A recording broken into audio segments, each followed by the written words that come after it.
embassy, captured our people. For 2 or 3 days, I think even the Ayatollah Khomeini was in doubt about و یه سری سوالاتی که ازشون کرده شده و جواب دادن.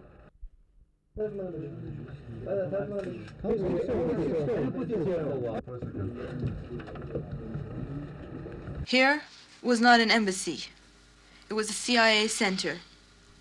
This was a den of espionage, where they were plotting against the Iranian people.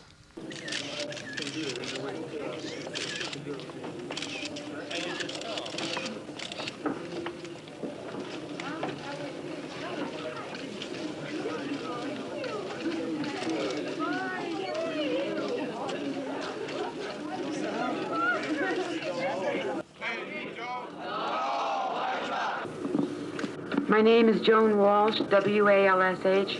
I'm from Utah. I was a political secretary and I'm 33.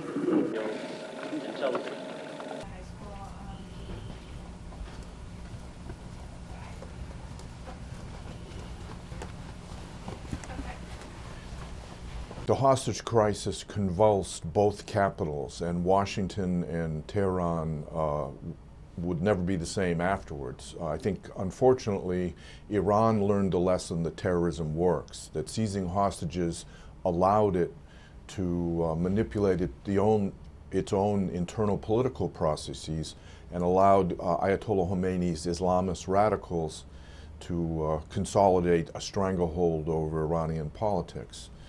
And I think in the U.S., it was one of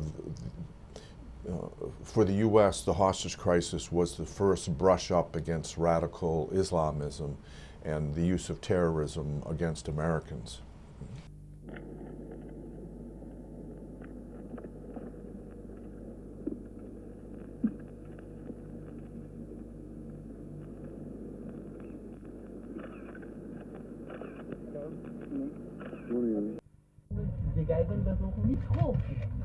Ich habe eben gesagt, dass das gesamte Programm in den Händen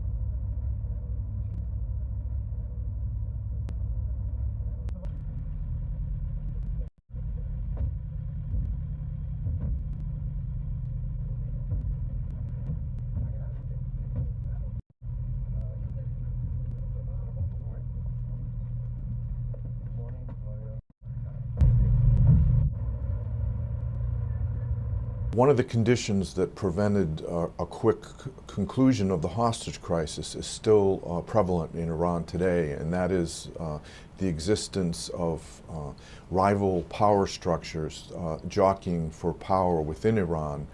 And every time an agreement was reached between the Carter administration and Iranian government officials, it was undermined by Iranian revolutionary figures. Ayatollah Khomeini repeatedly undercut negotiations for his own ideological purposes.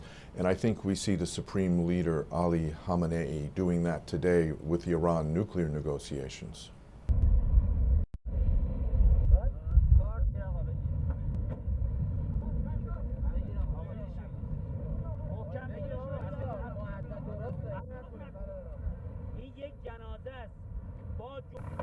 نزدیکی‌های بهشت زهرا یه فرودگاه مطبوعی بوده اونجا رو قبضه کنن و بعد نقشه بوده که از تهران دوباره حرکت به دانشگاه تهران حتی راه‌های حساس مثل دستورات و قوانین خود ایالات متحده آمریکا محکوم.